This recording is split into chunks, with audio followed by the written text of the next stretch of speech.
8 de mayo. Qué hermoso día.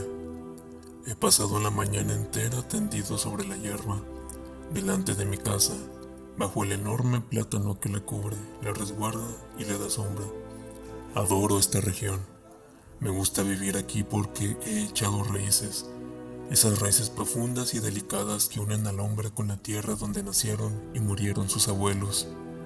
Esas raíces que lo unen a lo que se piensa y a lo que se come, a las costumbres como a los alimentos, a los modismos regionales, a la forma de hablar de los habitantes, a los perfumes de la tierra, de las aldeas y del aire mismo. Adoro la casa donde he crecido. Desde mis ventanas veo el Sena que corre detrás del camino, a lo largo de mi jardín, casi dentro de mi casa, el grande y ancho Sena, cubierto de barcos, en el tramo entre Rouen y el Havre. A lo lejos y a la izquierda está Rouen, la vasta ciudad de techos azules, con sus numerosas y agudas torres góticas, delicadas o macizas, dominadas por la flecha de hierro de su catedral y pobladas de campanas que tañen en el aire azul de las montañas hermosas, enviándome su suave y lejano murmullo de hierro, su canto de bronce que me llega con mayor o menor intensidad, según la brisa aumente o disminuya. ¡Qué hermosa mañana! A eso de las 11 pasó frente a mi ventana un largo convoy de navíos arrastrados por un remolcador grande como una mosca, que jadeaba de fatiga y lanzaba por la chimenea un humo espeso. Después pasaron 2 goletas inglesas, cuyas banderas rojas flameaban sobre el fondo del cielo, y un soberbio bergantín brasileño, blanco y admirablemente limpio y reluciente. Saludé su paso sin saber por qué, pues sentí placer al contemplarlo. 11 de mayo. Tengo algo de fiebre desde hace algunos días. Me siento dolorido o más bien triste. ¿De dónde vienen esas misteriosas influencias que transforman nuestro bienestar en desaliento y nuestra confianza en angustia? Diríase que el aire invisible, está poblado de lo desconocido, de poderes cuya misteriosa proximidad experimentamos. ¿Por qué al despertarme siento una gran alegría y ganas de cantar y luego, sorpresivamente, después de dar un corto paseo por la costa, regreso desolado? Como si me esperara una desgracia en mi casa. Tal vez una ráfaga fría al rozarme la piel me ha alterado los nervios y ensombrecido el alma. ¿Acaso la forma de las nubes o el color tan variable del día o de las cosas me ha perturbado el pensamiento al pasar por mis ojos? ¿Quién puede saberlo? Todo lo que nos rodea, todo lo vemos sin mirar, lo que rozamos inconscientemente, lo que tocamos sin palpar y lo que encontramos sin reparar en ello, tiene efectos rápidos, sorprendentes e inexplicables sobre nosotros, sobre nuestros órganos y, por consiguiente, sobre nuestros pensamientos y nuestro corazón. Cuán profundo es el misterio de lo invisible.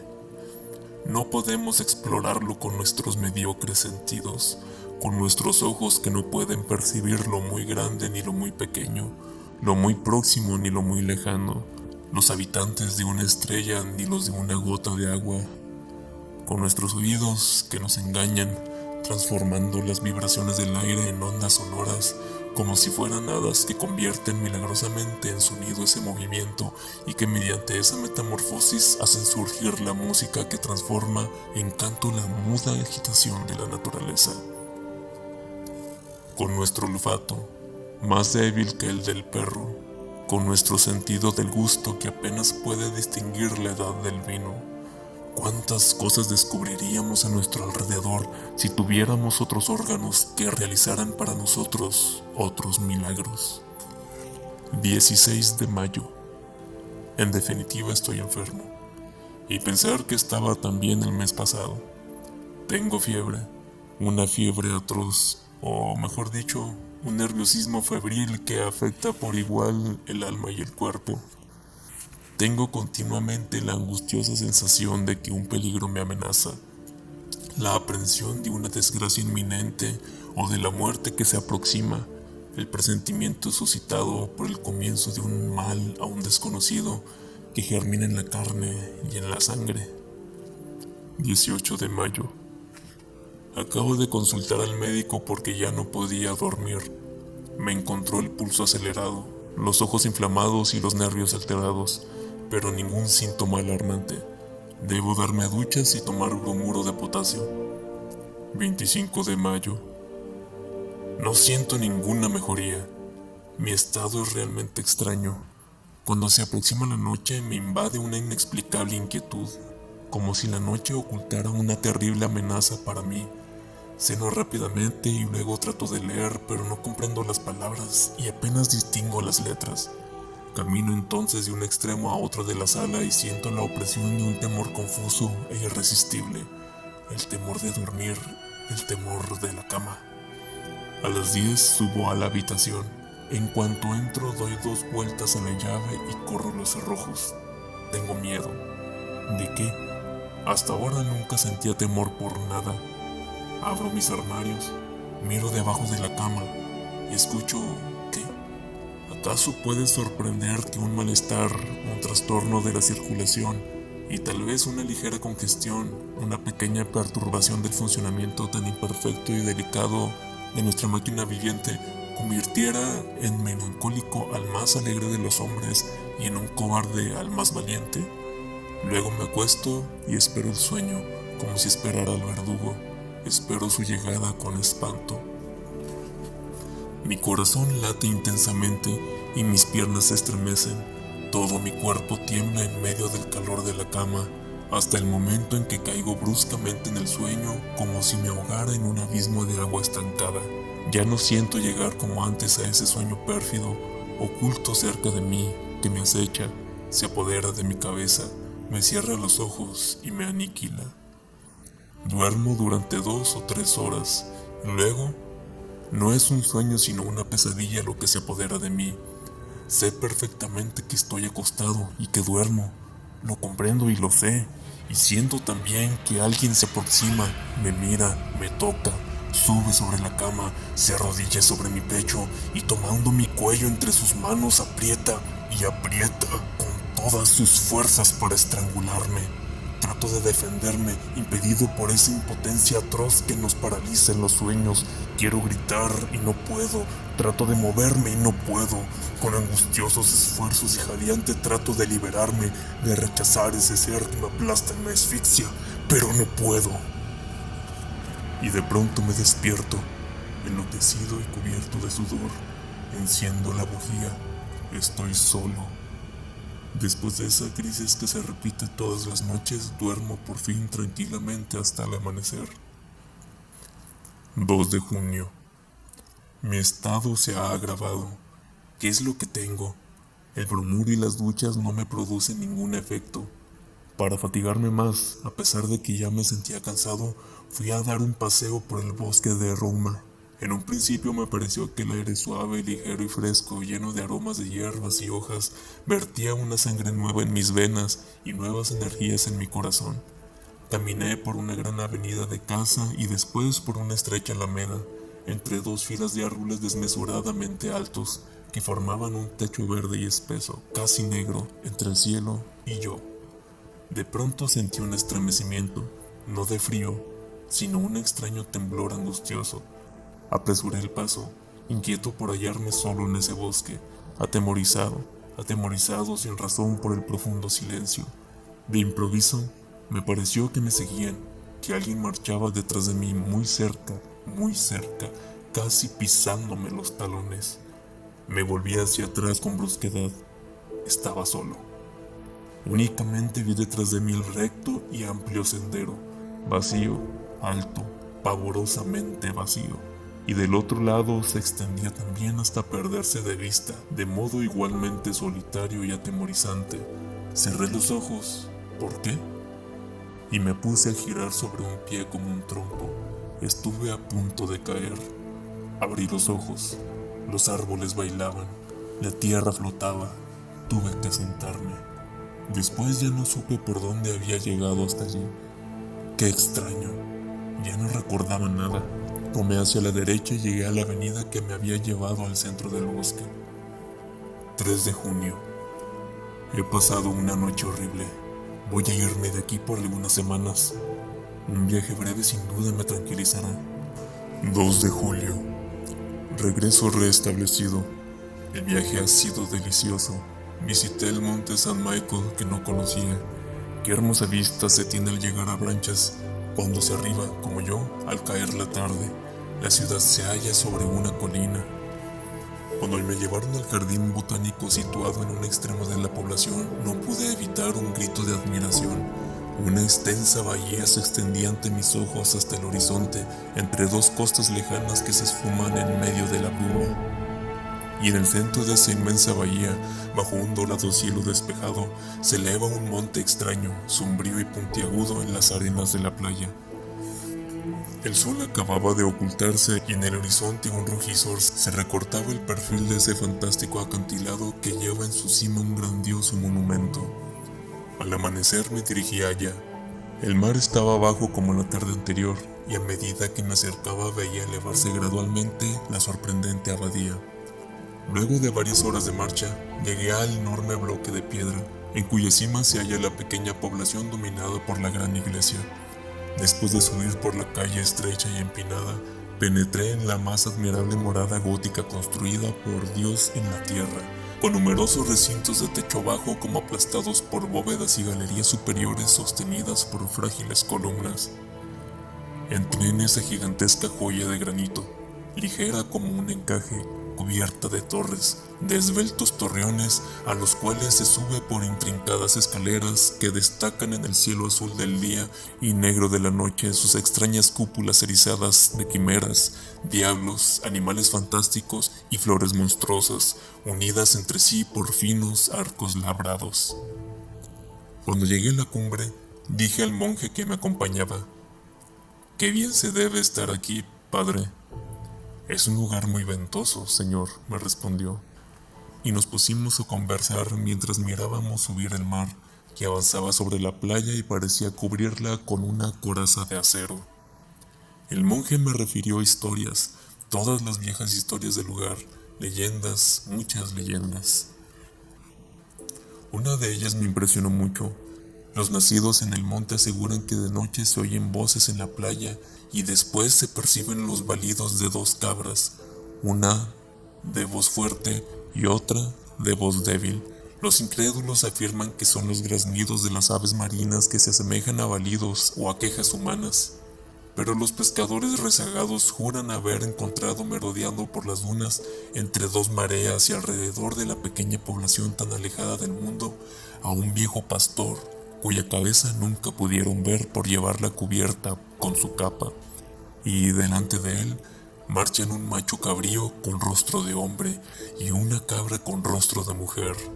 Ambos tienen largos cabellos blancos y hablan sin cesar. Discuten en una lengua desconocida, interrumpiéndose de pronto para balar con todas sus fuerzas. «¿Cree usted en eso?», pregunté al monje. «No sé», me contestó. Yo proseguí: «Si existieran en la tierra otros seres vivos diferentes de nosotros, los conoceríamos desde hace mucho tiempo. ¿Cómo es posible que no los hayamos visto?». «¿Acaso vemos?», me respondió, «la 100.000ª parte de lo que existe? Observe por ejemplo el viento, que es la fuerza más poderosa de la naturaleza, el viento que derriba hombres y edificios, que arranca de cuajo los árboles y levanta montañas de agua en el mar, que destruye los acantilados y que arroja contra ellos a las grandes naves, el viento que mata, silba, gime y ruge. ¿Acaso lo ha visto alguna vez? ¿Acaso lo puede ver? Y sin embargo existe». Ante este sencillo razonamiento opté por callarme. Este hombre podía ser un sabio o tal vez un tonto. No podía afirmarlo con certeza, pero me mantuve en silencio. Con mucha frecuencia había pensado en lo que me dijo. 3 de julio. Dormí mal. Evidentemente hay una influencia febril, pues mi cochero sufre del mismo mal que yo. Ayer, al regresar, observé su extraña palidez. Le pregunté: «¿Qué tiene, Jean?». «Ya no puedo descansar. Mis noches desgastan mis días. Desde la partida del Señor parece que padezco una especie de hechizo. Los demás criados están bien, pero temo que me vuelvan las crisis. 4 de julio. En definitiva, las crisis vuelven a empezar. Vuelvo a tener las mismas pesadillas. Anoche sentí que alguien se inclinaba sobre mí y con su boca sobre la mía bebía mi vida.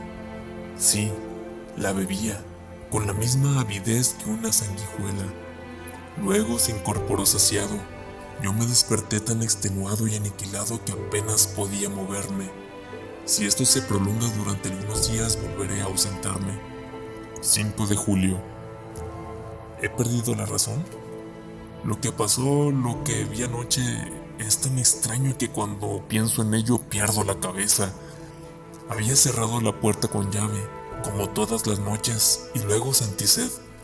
Bebí medio vaso de agua y observé distraídamente que la botella estaba llena. Me acosté enseguida y caí en uno de mis espantosos sueños, del cual pude salir cerca de 2 horas después con una sacudida más horrible aún. Imagínense ustedes un hombre que es asesinado mientras duerme, que despierta con un cuchillo clavado en el pecho, jadeante y cubierto de sangre, que no puede respirar y que muere sin comprender lo que ha sucedido. Después de recobrar la razón, sentí nuevamente sed. Encendí la bujía y me dirigí hacia la mesa donde había dejado la botella. Me levanté inclinándola sobre el vaso, pero no había una gota de agua. Estaba vacía, completamente vacía. Al principio no comprendí nada, pero de pronto sentí una emoción tan atroz que tuve que sentarme, o mejor dicho, me desplomé sobre una silla.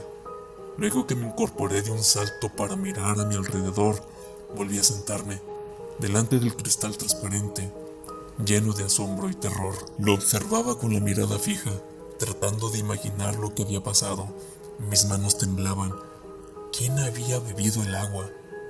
Yo sin duda. ¿Quién podía haber sido sino yo? Entonces, ¿yo era sonámbulo y vivía sin saberlo? Esa doble vida misteriosa que nos hace pensar que hay en nosotros 2 seres, o que a veces un ser extraño, desconocido e invisible anima mientras dormimos nuestro cuerpo cautivo que le obedece como a nosotros y más que a nosotros. ¿Quién podrá comprender mi abominable angustia? ¿Quién podrá comprender la emoción de un hombre mentalmente sano, perfectamente despierto y en uso de razón al contemplar espantado una botella que se había vaciado mientras dormía? Y así permanecí hasta el amanecer, sin atreverme a volver a la cama. 6 de julio. Pierdo la razón. Anoche también bebieron el agua de la botella, o tal vez la bebí yo. 10 de julio. Acabo de hacer sorprendentes comprobaciones. En definitiva estoy loco, y sin embargo, el 6 de julio, antes de acostarme, puse sobre la mesa vino, leche, agua, pan y fresas. Había bebido, o he bebido, todo el agua y un poco de leche. No han tocado el vino, ni el pan, ni las fresas. El 7 de julio, he repetido la prueba con idénticos resultados. El 8 de julio reprimí el agua y la leche, y no han tocado nada. Por último, el 9 de julio puse sobre la mesa solamente el agua y la leche, teniendo especial cuidado de envolver las botellas con lienzos de muselina blanca y de atar los tapones.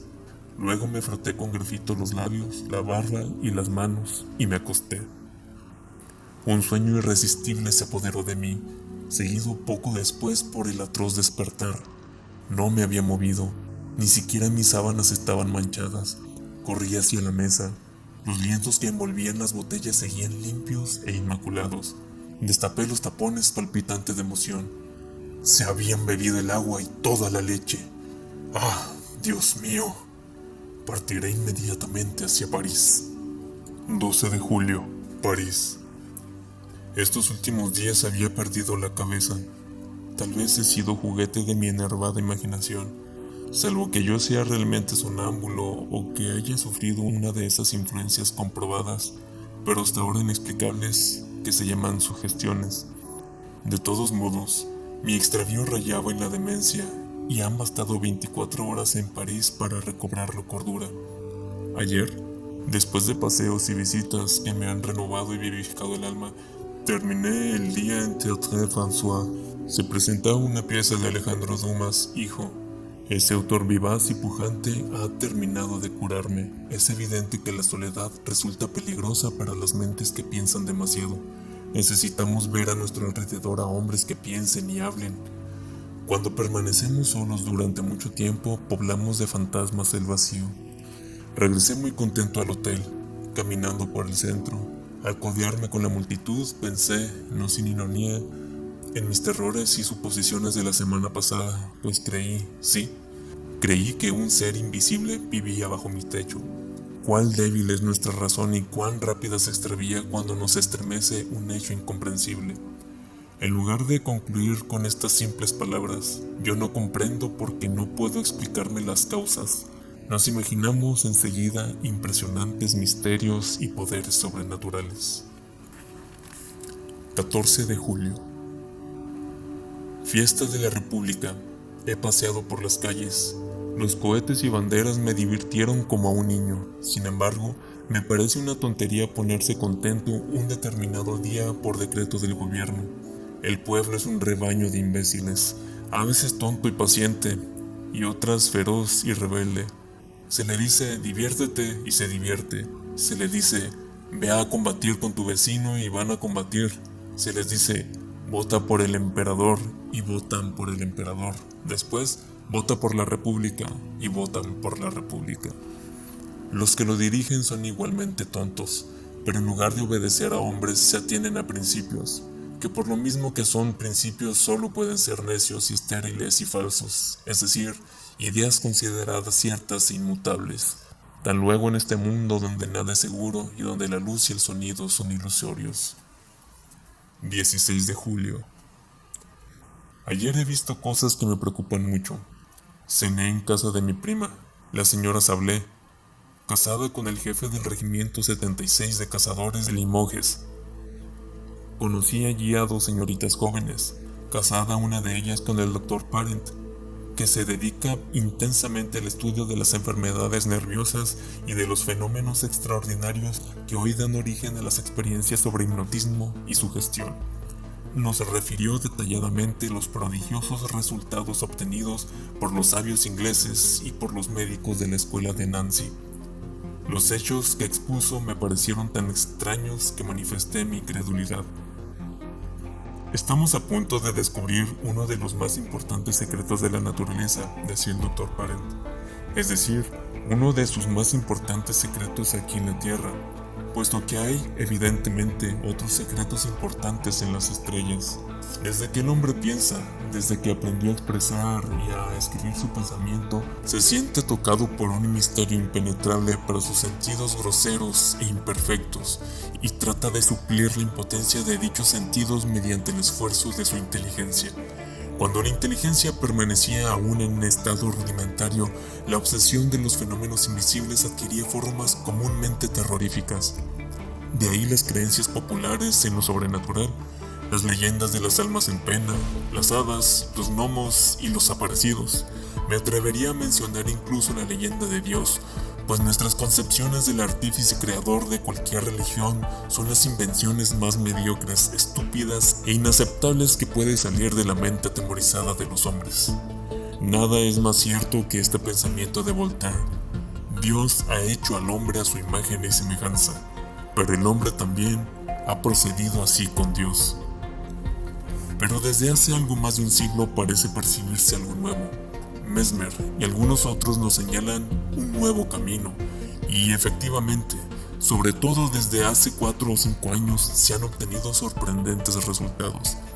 Mi prima también, muy incrédula, sonreía. El doctor Parent le dijo: ¿Quiere que le hipnotice, señora? Sí, me parece bien. Ella se sentó en un sillón y él comenzó a mirarla fijamente. De improviso me dominó la turbación. Mi corazón latía con fuerza y sentía una opresión en la garganta. Veía cerrarse pesadamente los ojos de la señora Sablé y su boca se crispaba y parecía jadear. Al cabo de 10 minutos dormía. Póngase detrás de ella, me dijo el médico. Obedecí su indicación y él colocó en las manos de mi prima una tarjeta de visita al tiempo que le decía: esto es un espejo. ¿Qué ve en él? Veo a mi primo, respondió. ¿Qué hace? Se atusa el bigote. ¿Y ahora? Saca una fogata del bolsillo. ¿Quién aparece en la fotografía? Él, mi primo. Era cierto. Esa misma tarde me habían entregado esa fotografía en el hotel. ¿Cómo aparece en ese retrato? Se halla de pie, con el sombrero en la mano. Evidentemente, veía en esa tarjeta de cartulina lo que habría visto en un espejo. Las damas decían espantadas: «Basta, basta, por favor». Pero el médico ordenó: «Usted se levantará mañana a las 8. Luego, irá a ver a su primo al hotel donde se aloja y le pedirá que le preste los 5,000 francos que le pide su esposo y que le reclamará cuando regrese de su próximo viaje». Luego despertó. Mientras regresaba al hotel pensé en esa curiosa sesión y me asaltaron dudas, no sobre la insospechable, la total buena fe de mi prima, a quien conocía desde la infancia como una hermana, sino sobre la seriedad del médico. ¿No escondería en su mano un espejo que mostrara a la joven dormida al mismo tiempo que la tarjeta? Los prestidigitadores profesionales hacen esas cosas semejantes. No bien volví, me acosté, pero a las 8:30 de la mañana me despertó mi sirviente y me dijo: «La señora Sablé quiere hablar inmediatamente con el señor». Me vestí deprisa y la hice pasar. Se sentó muy turbada y me dijo sin levantar la mirada ni quitarse el velo: «Querido primo, tengo que pedirle un gran favor». «¿De qué se trata, prima?» «Me cuesta mucho decirlo, pero no tengo más remedio. Necesito urgentemente 5,000 francos». «¿Pero cómo? ¿Tan luego usted?» «Sí, yo, o mejor dicho, mi esposo, que me ha encargado conseguirlos». Me quedé tan asombrado que apenas podía balbucear mis respuestas. Pensaba que ella y el doctor Paren se estaban burlando de mí y que eso podía ser una mera farsa preparada de antemano y representada a la perfección. Pero todas mis dudas se disiparon cuando la observé con atención. Temblaba de angustia. Era evidente que esta gestión le resultaba muy penosa y advertí que apenas podía reprimir el llanto. Sabía que era muy rica y le dije: «¿Cómo es posible que su esposo no disponga de 5,000 francos? Reflexiona, ¿estás segura de que ha encargado pedírmelos a mí?» Vaciló durante algunos segundos como si le costara mucho recordar y luego respondió: «Sí, estoy segura». ¿Le ha escrito? Vaciló otra vez y volvió a pensar. Advertí el penoso esfuerzo de su mente. No sabía, solo recordaba que debía pedirme ese préstamo para su esposo. Por consiguiente, se decidió a mentir. «Sí, me escribió». «¿Cuándo? ¿Ayer?» No me dijo nada. «Recibí su carta esta mañana». «¿Puedes enseñármela?» No, contenía cosas íntimas, demasiado personales, y la he quemado». «Así que su marido tiene deudas». Vaciló una vez más y luego murmuró: «No lo sé». Bruscamente le dije: «Pero en este momento, querida prima, no dispongo de 5,000 francos». Di una especie de grito de desesperación. «Ay, por lo que más quiera, se lo suplico, intente conseguirlos». Exaltada, unía sus manos como si se tratara de un ruego. Su voz cambió de tono. Lloraba murmurando cosas ininteligibles, molesta y dominada por la orden irresistible que había recibido. «Ay, se lo suplico. Si supiera cómo sufro, los necesito para hoy». Sentí piedad por ella. «Los tendrá de cualquier manera, se lo prometo». «Oh, gracias. Gracias. Qué bondadoso es usted». «¿Recuerda lo que pasó ayer en su casa?». Le pregunté entonces. «Sí». «¿Recuerda que el doctor Paren la hipnotizó?». «Sí». «Pues bien, fue él quien le ordenó venir esta mañana y pedirme 5,000 francos, y en este momento usted obedece a su sugestión». Reflexionó durante algunos instantes y luego respondió: «Pero es mi esposo quien me los pide». Durante 1 hora traté sin éxito de convencerla. Cuando se fue, corrí a casa del doctor Paren. Me dijo: «¿Se ha convencido ahora?». «Sí, no hay más remedio que creer. Vamos a ver a su prima». Cuando llegamos, dormitaba en un sofá, rendida por el cansancio. El médico le tomó el pulso. La miró durante algún tiempo con una mano extendida hacia sus ojos, que la joven cerró debido al influjo irresistible del poder magnético. Cuando se durmió, el doctor Parent dijo: su esposo no necesita los 5,000 francos. Por lo tanto, usted debe olvidar que ha rogado a su primo para que se los preste, y si le habla de eso, usted no comprenderá. Luego la despertó. Entonces saqué mi billetera. Aquí tiene, querida prima, lo que me pidió esta mañana. Se mostró tan sorprendida que no me atreví a insistir.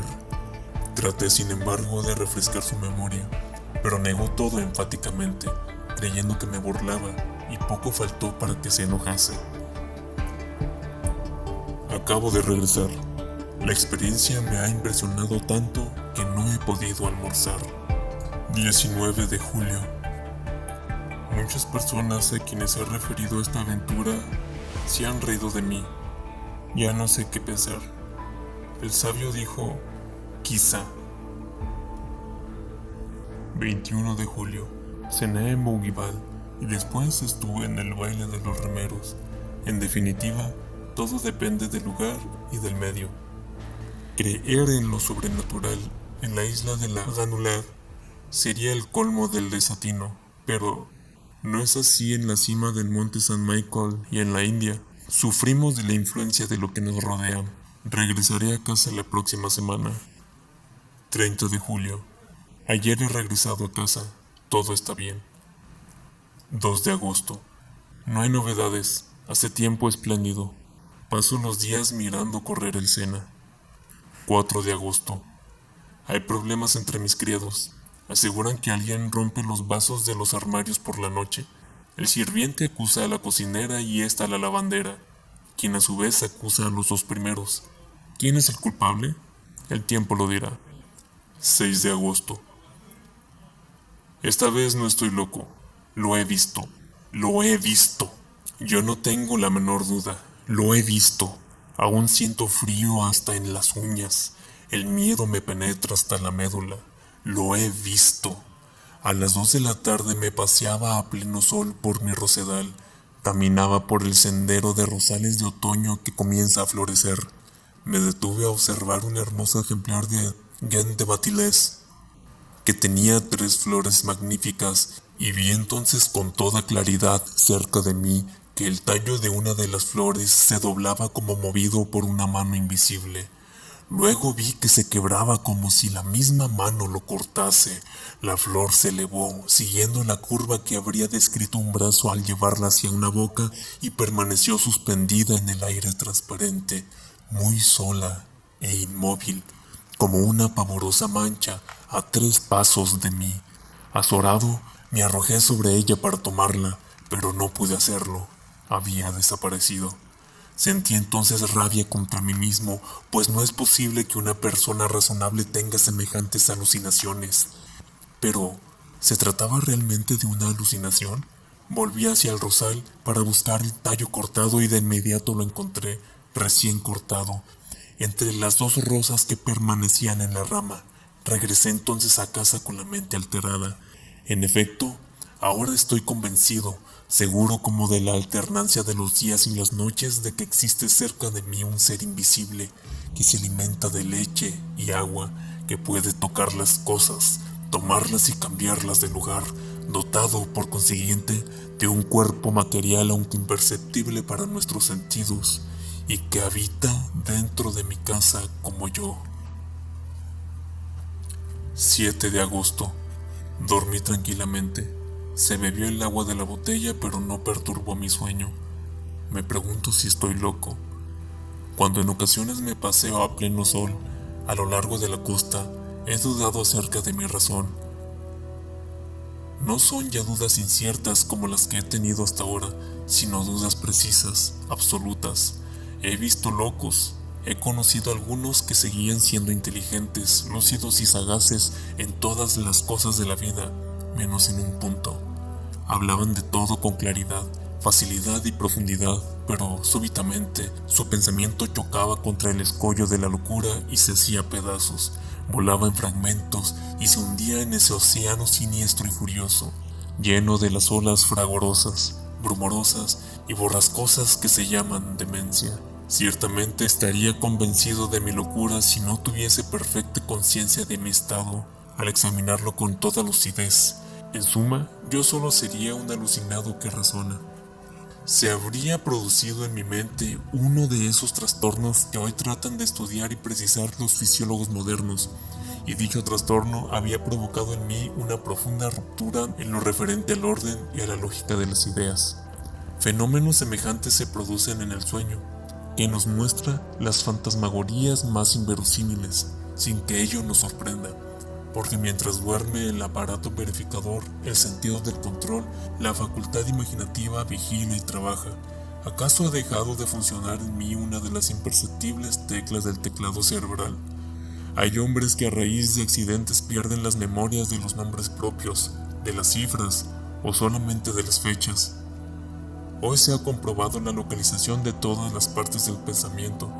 No puede sorprender entonces que en este momento se haya disminuido mi facultad de controlar la irrealidad de ciertas alucinaciones. Pensaba en todo ello mientras caminaba por la orilla del río. El sol iluminaba el agua, sus rayos embellecían la tierra y llenaban mis ojos de amor por la vida, por las golondrinas, cuya agilidad constituye para mí un motivo de alegría, por las hierbas de la orilla, cuyo estremecimiento es un placer para mis oídos. Sin embargo, paulatinamente me invadía un malestar inexplicable. Me parecía que una fuerza desconocida me detenía, me paralizaba, impidiéndome avanzar y que trataba de hacerme volver atrás. Sentía ese doloroso deseo de volver que nos oprime cuando hemos dejado en nuestra casa a un enfermo querido y presentimos una agravación del mal. Regresé entonces, a pesar mío, convencido de que encontraría en casa una mala noticia, una carta o un telegrama. Nada de eso había, y me quedé más sorprendido e inquieto aún, que si hubiese tenido una nueva visión fantástica. 8 de agosto. Pasé una noche horrible. Él no ha aparecido más, pero lo siento cerca de mí. Me espía, me mira, se introduce en mí y me domina. Así me resulta más temible, pues al ocultarse de ese modo parece manifestar su presencia invisible y constante mediante fenómenos sobrenaturales. Sin embargo, he podido dormir. 9 de agosto. Nada ha sucedido, pero tengo miedo. 10 de agosto. Nada. ¿Qué sucederá mañana? 11 de agosto. Nada. Siempre nada.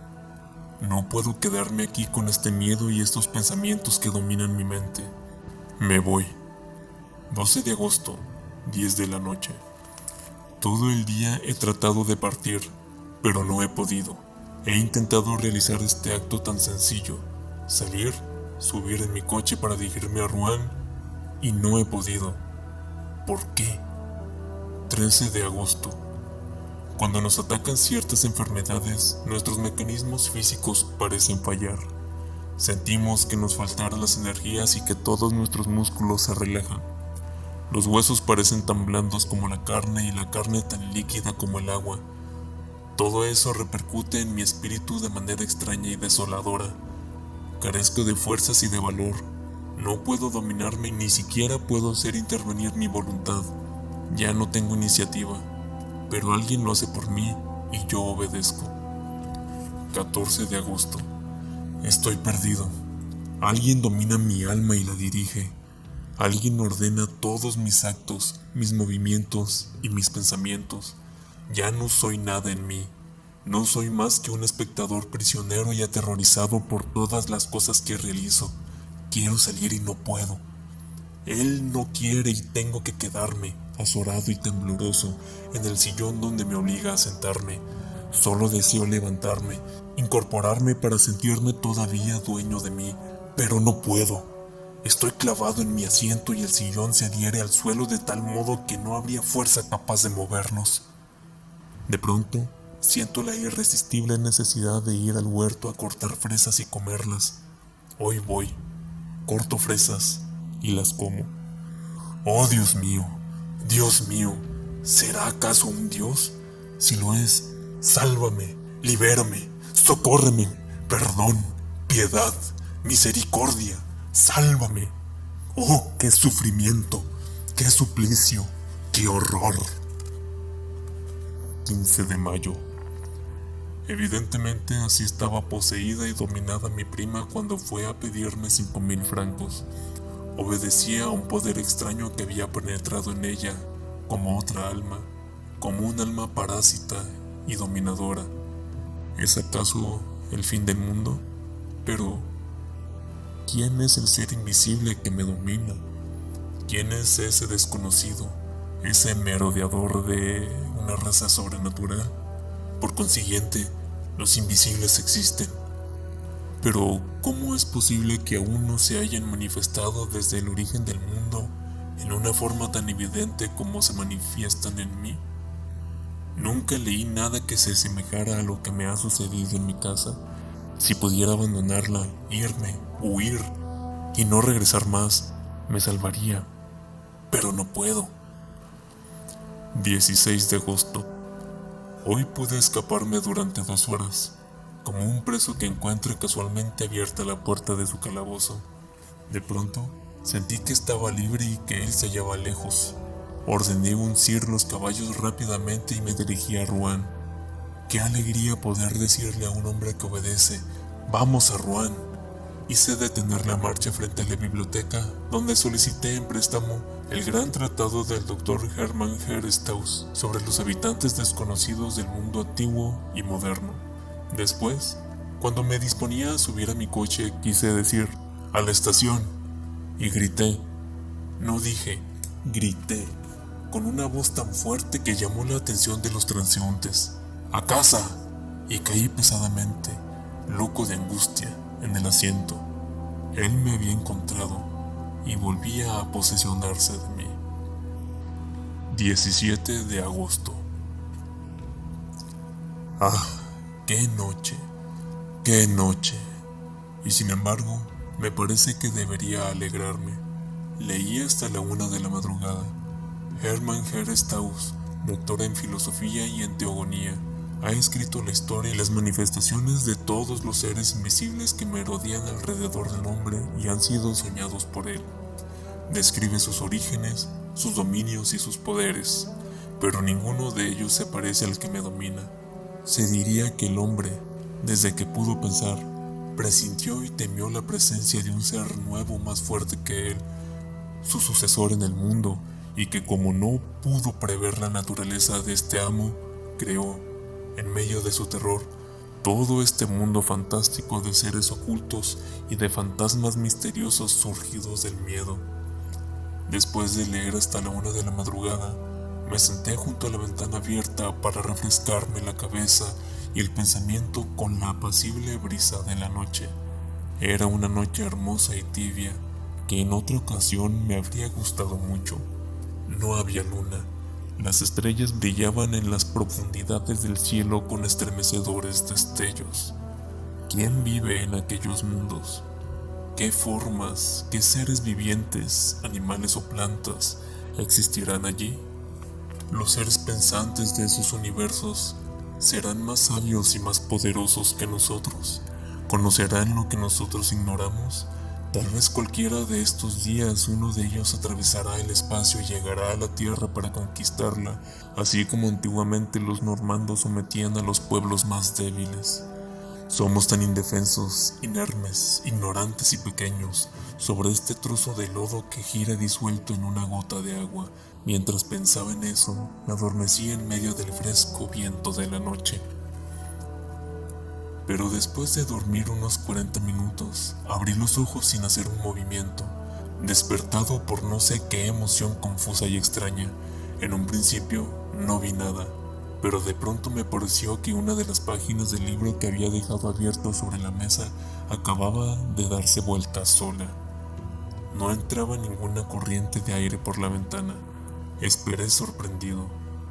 Al cabo de 4 minutos vi con mis propios ojos que una nueva página se levantaba y caía sobre la otra, como movida por un dedo.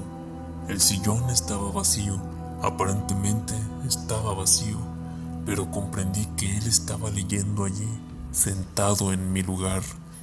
Con un furioso salto, un salto de fiera irritada que se revela contra el domador, atravesé la habitación para atraparlo, estrangularlo y matarlo. Pero antes de que llegara, el sillón cayó delante de mí como si él hubiese huido. La mesa osciló, la lámpara rodó por el suelo y se apagó, y la ventana se cerró como si un malhechor sorprendido hubiera escapado por la oscuridad, tomando con ambas manos los batientes. Había escapado. Había sentido miedo de mí. Entonces, mañana, pasado mañana o cualquier día de estos, podré tenerlo bajo mis puños y aplastarlo contra el suelo. ¿Acaso a veces los perros no muerden y degüellan a sus amos? 18 de agosto. He pensado durante todo el día. Oh sí, voy a obedecerlo. Seguiré sus impulsos. Cumpliré sus deseos, seré humilde, sumiso y cobarde. Él es más fuerte hasta que llegue el momento. 19 de agosto. Ya sé todo. Acabo de leer lo que sigue en la revista del Mundo Científico. Nos llega una noticia muy curiosa de Río de Janeiro. Una epidemia de locura comparable a las demencias contagiosas que asolaron a los pueblos europeos en la Edad Media se ha producido en el estado de Sao Paulo. Los habitantes despavoridos abandonan sus casas y huyen de los pueblos. Dejan sus cultivos creyéndose poseídos y dominados como un rebaño humano, por seres invisibles aunque tangibles, por especies de vampiros que se alimentan de sus vidas mientras los habitantes duermen y que además beben agua y leche sin apetecerles aparentemente ningún otro alimento. El profesor don Pedro Enríquez, en compañía de varios médicos eminentes, ha partido para el estado de Sao Paulo a fin de estudiar sobre el terreno el origen de las manifestaciones de esta sorprendente locura y poder aconsejar al emperador las medidas que juzgue convenientes para apaciguar a los delirantes pobladores. Ahora recuerdo el hermoso bergantín brasileño que pasó frente a mis ventanas remontando el Sena, el 8 de mayo último. Me pareció tan hermoso, blanco y alegre. Allí estaba él, que venía de lejos, del lugar de donde se origina su raza, y me vio también mi blanca vivienda y saltó del navío a la costa. Oh, Dios mío, ahora ya lo sé y lo presiento, el reinado del hombre ha terminado. Ha venido aquel que inspiró los primeros terrores de los pueblos primitivos, aquel que exorcizaban los sacerdotes inquietos y que invocaban los brujos en las noches oscuras, aunque sin verlo todavía. Aquel a quien los presentimientos de los transitorios dueños del mundo adjudicaban formas monstruosas o graciosas de gnomos, espíritus, genios, hadas y duendes. Después de las groseras concepciones del espanto primitivo, hombres más perspicaces han presentido con mayor claridad. Mesmer lo sospechaba, y hace ya 10 años que los médicos han descubierto la naturaleza de su poder de manera precisa, antes de que él mismo pudiera ejercerlo. Han jugado con el tema del nuevo señor, con una facultad misteriosa sobre el alma humana. La han denominado magnetismo, hipnotismo, sugestión, qué sé yo. Los he visto divertirse como niños imprudentes con este poder. Desgraciados de nosotros, desgraciado el hombre, ha llegado él. ¿Cómo se llama? Él. Parece que me gritara su nombre y no lo oyese. Él, sí. Grita. Escucho. ¿Cómo? Repite. El Orla. He oído el Orla. Es él. El Orla ha llegado.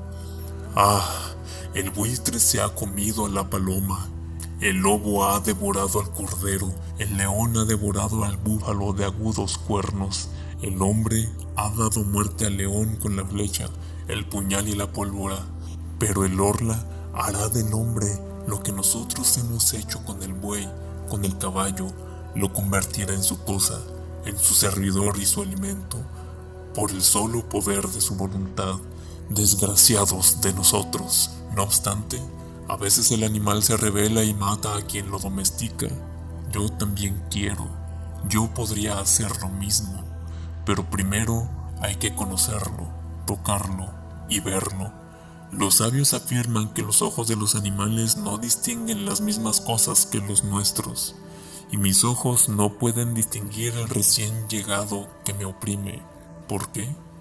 Oh, recuerdo ahora las palabras del monje del monte de San Michael.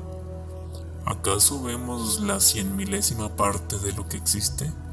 Observe, por ejemplo, el viento, que es la fuerza más poderosa de la naturaleza, el viento que derriba hombres y edificios, que arranca de tajo los árboles y levanta montañas de agua en el mar, que destruye los acantilados y arroja contra ellos a las grandes naves, el viento que silba, gime y ruge.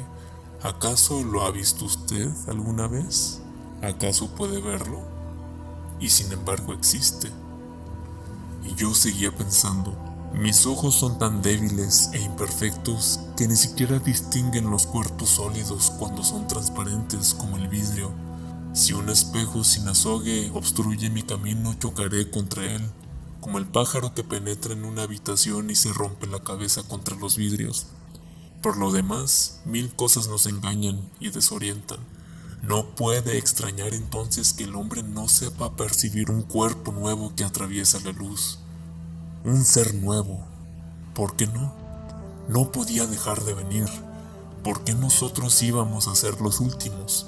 Nosotros no los distinguimos, pero tampoco nos distinguían los seres creados antes que nosotros.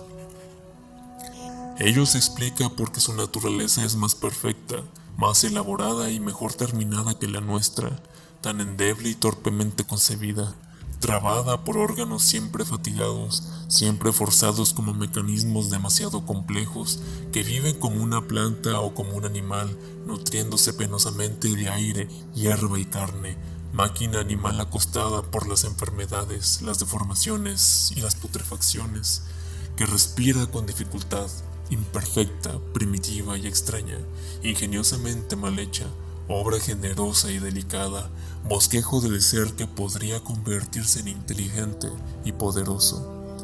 Existen muchas especies en este mundo, desde la ostra hasta el hombre. ¿Por qué no podría aparecer una más después de cumplirse el periodo que separa las sucesivas apariciones de las diversas especies? ¿Por qué no puede aparecer una más? ¿Por qué no pueden surgir también nuevas especies de árboles, de flores gigantescas y resplandecientes que perfuman regiones enteras? ¿Por qué no pueden aparecer otros elementos que no sean el fuego, el aire, la tierra y el agua? Solo son 4, nada más que 4, esos padres que alimentan a los seres. ¡Qué lástima! ¿Por qué no serán 40, 400 o 4000? Todo es pobre, mezquino, miserable. Todo se ha dado con avaricia, se ha inventado secamente y se ha hecho con torpeza. ¡Ah! ¡Cuánta gracia hay en el elefante y el hipopótamo! ¡Qué elegante es el camello! Se podrá decir que la mariposa es una flor que vuela. Yo sueño con una que sería tan grande como 100 universos, con alas cuya forma, belleza, color y movimiento ni siquiera puedo describir, pero lo veo. Va de estrella a estrella, refrescándolas y perfumándolas con el soplo armonioso y ligero de su vuelo, y los pueblos que allí habitan la miran pasar extasiados y maravillosos. ¿Qué me ocurre? Es el orla que me hechiza, que me hace pensar esas locuras. Está en mí, se convierte en mi alma. Lo mataré. 20 de agosto. Lo mataré. Lo he visto. Anoche yo estaba sentado a la mesa y simulé escribir con gran atención. Sabía perfectamente que vendría a rondar a mi alrededor, muy cerca, tan cerca que tal vez podría tocarlo, atraparlo. Y entonces tendría la fuerza de los desesperados, dispondría de mis manos, mis rodillas, mi pecho, mi frente y mis dientes para estrangularlo, aplastarlo, morderlo y despedazarlo. Yo acechaba con todos mis sentidos sobreexcitados. Había encendido 2 lámparas y las 8 bujías de la chimenea, como si fuera posible distinguirlo con esa luz. Frente a mí está la cama, una vieja cama de roble. A la derecha, la chimenea. A la izquierda, la puerta cerrada cuidadosamente, después de dejarla abierta largo rato a fin de atraerlo. Detrás de mí, un gran armario con espejos que todos los días me servía para afeitarme y vestirme, y donde acostumbraba mirarme de pies a cabeza cuando pasaba frente a él. Como dije antes, simulaba escribir para engañarlo, pues él también me espiaba. De pronto tuve la certeza de que leía por encima de mi hombro, de que estaba allí rozándome la oreja. Me levanté con las manos extendidas, girando con tal rapidez que estuve a punto de caer. Pues bien, se veía como si fuera pleno día, y sin embargo, no me vi en el espejo. Estaba vacío, claro, profundo y resplandeciente de luz. Mi imagen no aparecía y yo estaba frente a él. Veía aquel vidrio totalmente limpio de arriba a abajo y lo miraba con ojos extraviados. No me atrevía a avanzar y ya no tuve valor para hacer un movimiento más. Sentía que él estaba allí, pero que se escaparía otra vez con su cuerpo imperceptible que me impedía reflejarme en el espejo. ¡Cuánto miedo sentí! De pronto, mi imagen volvió a reflejarse, pero como si estuviera envuelta en la bruma, como si la observara a través de una capa de agua. Me parecía que esa agua se deslizaba con lentitud de derecha a izquierda y que mi imagen adquiría paulatinamente mayor nitidez. Era como el final de un eclipse. Lo que la ocultaba no parecía tener contornos precisos. Era una especie de transparencia opaca que poco a poco se aclaraba. Por último, pude distinguirme completamente como todos los días.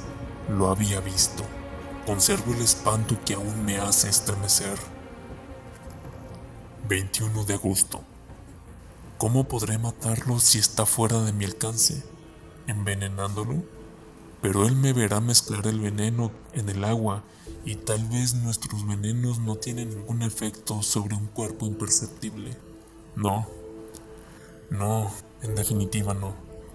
Pero entonces, ¿qué haré entonces? 22 de agosto. He llamado a un cerrajero de Rouen y le he encargado persianas metálicas, como las que tienen algunas residencias particulares de París en la planta baja para evitar los robos. Me haré además una puerta similar. Me debe haber tomado por un cobarde, pero no importa. 10 de septiembre. Rouen Hotel Continental. Ha sucedido. Pero, ¿habrá muerto? Lo que vi me ha trastornado. Ayer, después de que el cerrajero colocó la persiana y la puerta de hierro, dejé todo abierto hasta medianoche, a pesar de que comenzaba a hacer frío. De improviso, sentí que estaba aquí y me invadió la alegría, una enorme alegría. Me levanté lentamente y caminé en cualquier dirección durante algún tiempo para que no sospechara nada. Luego, me quité los botines y me puse distraídamente unas pantuflas. Cerré después la persiana metálica y volví con un paso tranquilo hasta la puerta, cerrándola también con 2 vueltas de llave. Regresé entonces hacia la puerta, la cerré con un candado y la guardé en mi bolsillo. De pronto, comprendí que se agitaba a mi alrededor, que él también sentía miedo y que me ordenaba que le abriera. Estuve a punto de ceder, pero no lo hice. Me acerqué a la puerta y la entreabrí lo suficiente para pasar retrocediendo, y como no soy muy alto, mi cabeza llegaba hasta el dintel. Estaba seguro de que no había podido escapar y allí lo acorralé, solo, completamente solo. ¡Qué alegría!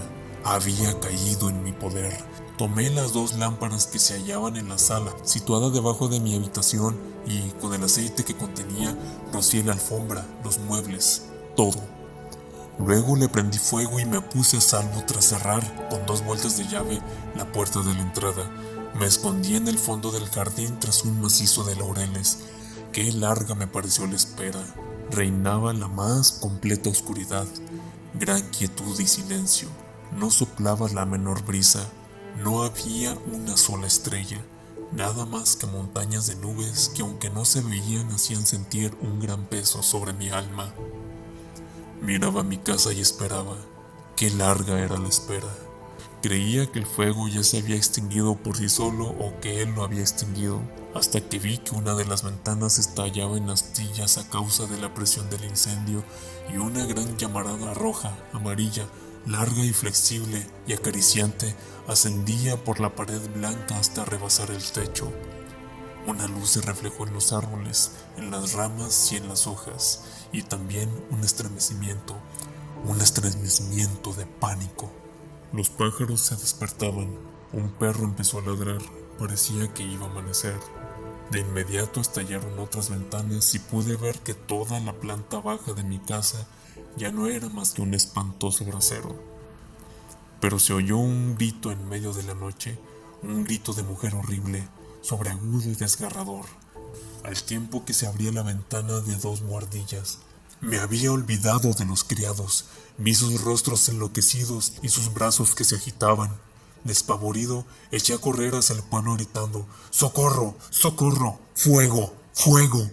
Encontré gente que ya acudía al lugar y regresé con ellos para ver. La casa ya solo era una hoguera horrible y magnífica, una gigantesca hoguera que iluminaba la tierra, una hoguera donde ardían los hombres y él también. Él, mi prisionero, el nuevo ser, el nuevo amo, el Orla. De pronto, el techo entero se derrumbó entre las paredes y un volcán de llamas ascendió al cielo. Veía esa masa de fuego por todas las ventanas abiertas hacia ese enorme horno y pensaba que él estaría allí, muerto en ese horno. ¿Muerto? ¿Será posible? ¿Acaso su cuerpo que la luz atravesaba podía destruirse por los mismos medios que se destruyen nuestro cuerpo? ¿Y si no hubiera muerto? Tal vez solo el tiempo puede dominar al ser invisible y temido. ¿Para qué ese cuerpo transparente, ese cuerpo invisible, ese cuerpo de espíritu, si también está expuesto a los males, las heridas, las enfermedades y la destrucción prematura? ¿La destrucción prematura? Todo el temor de la humanidad procede de ella. Después del hombre, el Orla. Después de aquel que puede morir todos los días, a cualquier hora, en cualquier minuto, en cualquier accidente, ha llegado aquel que morirá solamente un día determinado, en una hora y en un minuto determinado, al llegar al límite de su vida.